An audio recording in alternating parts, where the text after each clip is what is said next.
welcome back to my channel.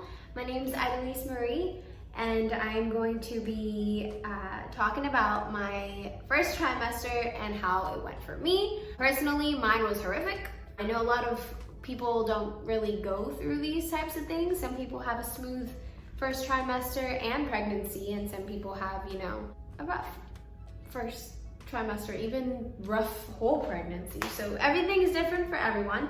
But I'm going to share my story and hopefully some of the things that I did can help you guys. I wrote everything down on my notebook because if not, we're going to be here forever, let's be honest, because I'll just start talking about something and then it'll lead to something else. So we're just gonna go with what I wrote. So I didn't find out I was pregnant until I was 5 weeks pregnant. So I didn't really feel or have any of the terrible symptoms until week 6. Starting on week 6, all the way up until week 9. It was constantly the same thing. I had horrible nausea, I still do, but it's not as crazy as it was. I had horrible nausea. And when I say horrible, like anything made me throw up, just absolutely anything. I couldn't eat my favorite foods. I love avocados, and every time I would eat a damn avocado, it would just be an avocado smoothie right out my mouth. Not a good sight. Always had nausea, still do. Something that I did to help with my nausea, which I started noticing that I was really nauseous and always felt like throwing up, was because I was either really hungry, but I didn't want to eat, or it was because my prenatals, I was taking them in the morning, and that really screwed me. So one of my friends, Emily, she's about to have her baby, she was like, hey, take them at night, take them right before bed, so that way you don't feel anything while you're sleeping. And let me tell you, that helped very much. Not saying it completely took everything away, but it definitely helped. Like when I tell you that I was constantly throwing up every second of the day, it was that bad. It was so bad. Oh my God, it was disgusting. Bro, I hate throwing up. I don't know about you guys, but I hate throwing up. Like, just seeing someone else throw up, oh my God, hell no. The second thing that I really went through this 6 to 9 weeks was fainting. Now this was scary. I remember I would shower, and if the water was slightly hot, like even just a little warm, I would like feel like I'm overheating, because I didn't know, this is my first pregnancy, and I didn't know that you can't shower with hot water anymore. You have to shower with warm to colder water. And I love showering with like really hot water. So I was used to that. So I thought I could do the same thing. That wasn't the case, because the second hot water even touched me and I felt like the steam build up in the shower, that's it. I was gone. I was seeing black, and it was, oh my God, it was so grainy and it was horrible, and I would just pass out. I would just faint. My husband, he would be so scared, because I would just literally pass out, and I'm like, babe, like I knew when it was about to happen, because you start feeling it in your body. And oh my God, it was just very bad. Now what I did with that, with the fainting, was just always staying hydrated. I wasn't drinking as much water in my first trimester as I am now, because it didn't sit right in my stomach. It was just horrible. But I had to. Water is like super crucial when you're pregnant, especially when you're pregnant. Always, but when you're pregnant especially. So I started drinking a lot more water. If you don't like water, just drink some juices or something that doesn't have too much sugar in it, because too much sugar is not good. Also with my fainting, I started taking colder showers, and that helped a lot. It definitely was hard for me to start taking colder showers, but now I've gotten so used to it that I just don't mind it anymore. I prefer it, actually. It makes me feel so much more relaxed and refreshed. So that was that.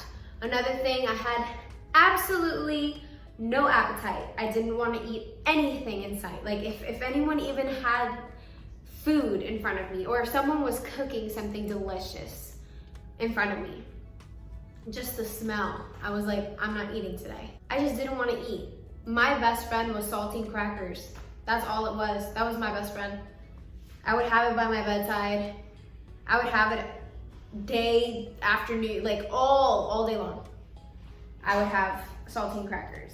I didn't want to eat anything. All my favorite foods looked disgusting to me. Like I said about the avocado, I really just couldn't eat anything. That pretty much sums up week 6 to 9. Just a lot of vomiting, a lot of fainting, and absolutely no appetite. And like I said, there's so many things that you can do. For me, with the nausea and the vomiting, morning sickness was not just morning sickness for me. Morning sickness was all day sickness. I don't even know why they call it that, because a lot of people experience it all day long. Good things to do. There's lollipops for it for morning sickness. There's ginger tea that you could drink. My tia recommended that to me, and it was literally, it's the best thing. It's the best thing. Ginger ale, really good. Ginger's really, really good when it comes to you feeling nauseous. So I definitely recommend those things. If you guys haven't tried it, try it. Maybe it'll change something. So that sums that up. So now week 10, oh my God, week 10. Week 10 is kind of scary.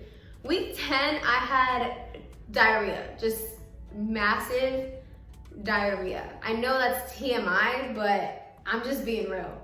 Like, I had massive diarrhea. I remember it was my mom's birthday, and I went to the flea market with her because there was a flea market like in, what is it called? Mount Dora, Florida? I don't know, we went pretty far. And we went to the flea market, and it was like an antique flea market. It was super nice, by the way, I recommend it. See how I'm getting off track already? Anyways, and I remember they had this like food truck thing where they like did all these natural fruits, and I was like, oh my God, it said mangoes. I was like, that's it, because I freaking love mangoes, and I love greenish mangoes where they're kind of sour. They're not like all the way done. They're not sweet. We call it pinton, right? Am I wrong? Oh my God. Yeah, that's what we call it. So anyways, I had a whole thing of it because no one really wanted to share. My husband got a few, my mom got a few, but when I tell you it was huge, it was like huge, and they were like long mango pieces. I had so much, and my stomach started hurting so bad. I remember I wanted to cry. I literally wanted to cry. I didn't want to continue my day. I felt so bad. I just had to run to the bathroom and tear it up. It was just disgusting. Everything that I ate, everything, even if it was just soup, it would give me diarrhea. Just, oh my God. Oh my God. I'm like, sorry, I'm so sorry that I'm jumping, but in my first trimester, the first 6 to 9 weeks, I was so constipated. So I went from being constipated to then week 10, I'm having massive diarrhea. So yeah, pasta wasn't helping me. Really acidic fruits were destroying me. That was my week 10. It was just diarrhea. That's all it was. It was diarrhea in exchange with week 6 to 9, the nausea and diarrhea. It was just the same thing because I still have nausea till this day. It's so bad. Week 11 was kind of interesting. Week 11 was more like I was so weak. I had no energy. I remember I had to go to the ER because I wasn't doing very well. And it was mainly because dehydration, because week 11, for some reason, every time I drank water, it would just sit right here. And I'm not exaggerating. Maybe I am exaggerating, but like, maybe I'm not explaining this correctly. But when I would drink water, it felt like it was right here. And if I would even burp, it would just come right back out. So water wasn't sitting in my system. So it was just coming right back out. I wasn't throwing up foods anymore, but I was throwing up liquids, any waters, juices, anything, smoothies. I would literally it will come right back out, especially water. Water was like my worst enemy, and I love water. That was basically my week 11. I was just really weak, and mainly because of the dehydration and not being able to maintain the water in my system without throwing it back up. So that was my week 11. Mind you guys, I might be saying all these things so calmly, but going through it, every step has been, I'm out of breath. Every step throughout my whole trimester was so bad because in exchange to all these things happening at once, I'm very, what do you call that? My immune system has not always been the best. It's tough when you're not healthy and you're not, you know what I'm saying? Like when you're not healthy and you're not, I don't know how to explain it. I'm so bad at explaining things. Anyone in my family, especially my husband, he could vouch for that. I'm so terrible at explaining things. It just really took a toll on my body, and it still is.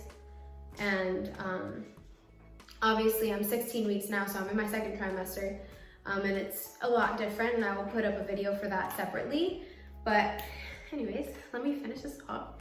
So week 12, this was weird. Week 12, I still had mild nausea.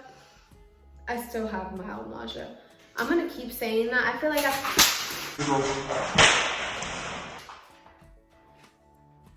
Luna? See, anytime you're about to record a video, just you know, some advice from me. Hide your dog. You guys have no idea how many times I have done this video. This is like the 7th time, I'm not even kidding. And it's always towards the end that she does something. So week 12, I still had mild nausea. Still do. I'm forever going to say that because it has not gone away. But one thing that did happen that was really, really weird was I started throwing up foam. And I was like, oh my God, that's disgusting. It was scaring me. I remember I called my mom at 5 o'clock in the morning one day and I was like, Mom, I'm throwing up foam. What the hell's going on with me? And she's like, I'm sleeping. I don't know why I was throwing up foam, but I forgot what that's called. Oh my God, you guys can probably leave it in the comments down below. This happens to a lot of people when they're pregnant. They throw up either white foam, clear foam, or yellow foam. And this is like something, I forgot what it's called. It's basically stomach acid. It's like acid reflux. And it just comes out. So, I don't know. I started feeling really weird. And this was right before when my husband was about to leave for work. I was feeling really, really weird. It was just a weird feeling in my stomach. It was like almost like a bubbly feeling. And my husband's like, are you okay? I'm like, babe, yeah, I'm okay. I'm probably just nauseous, or I probably am about to throw up or something. And it was exactly that. I was about to throw up, but it was just foam. Scariest thing ever, weirdest thing ever. But yeah, that pretty much is the only thing I threw up. Was foam. That happened to me like 3 times that week. And that's pretty much it. Another thing that started happening in week 12 is heartburn. And what a perfect way to like end my first trimester, but it didn't end there. I am still dealing with severe heartburn right now and acid reflux, like crazy. So I'm going to get into that in my second trimester video, but yeah, I just wanted to let you guys know what I went through in my first trimester. There's a lot of factors that tie into this. Like, not only are we going through all these things with our bodies, all these physical changes that we're going through, but on top of that, our mind state, our hormones are so, oh my God, they're amplified by 1,000,000. Like oh my God, it's insane. The little things that used to tick me off, oh my God, they piss me off like so bad. Like it's not even like I can't anymore at this point right now, which will be a story that I'm definitely going to put out here. Once I introduce my husband to you guys, we can both kind of talk about it. But in my pregnancy, I have decided who to take out of my life. I have taken out so many people out of my life in my pregnancy right now because I just see people's true colors, or I just see right through people, or maybe it's my hormones that don't allow me to, I don't know, but I have been cutting, snipping people out of my life, and it's been really easy with me being pregnant.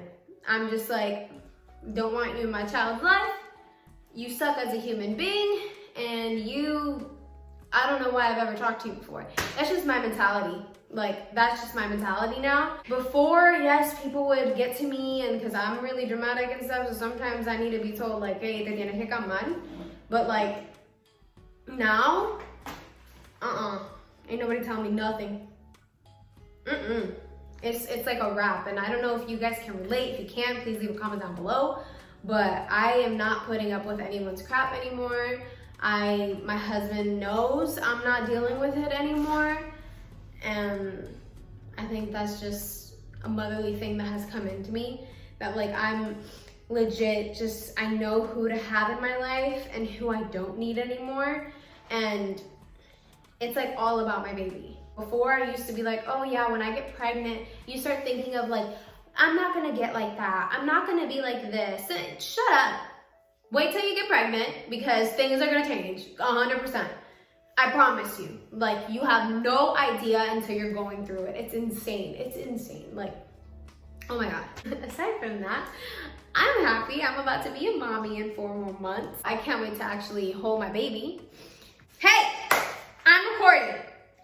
You need to stop making noises. You don't want to say hi? Thank you. Okay, anyways, I hope you guys enjoyed this video. I'm sorry I ramble a lot. It's just, I get really off subject sometimes. But if you guys have any questions, if you guys want to speak with me, if you guys have any suggestions for me, or just anything at all, if you need somebody to talk to and you're going through your pregnancy right now and you just feel like you're down, this is the perfect time. Reach out to me. I am so down to talk. I'm going through it myself, so I know I can relate to how you're feeling. But anyways, I love you guys, and I hope you guys have a beautiful rest of your day, night, whatever time it is, wherever you are. Stay beautiful, stay classy, and I will see you guys in my next video.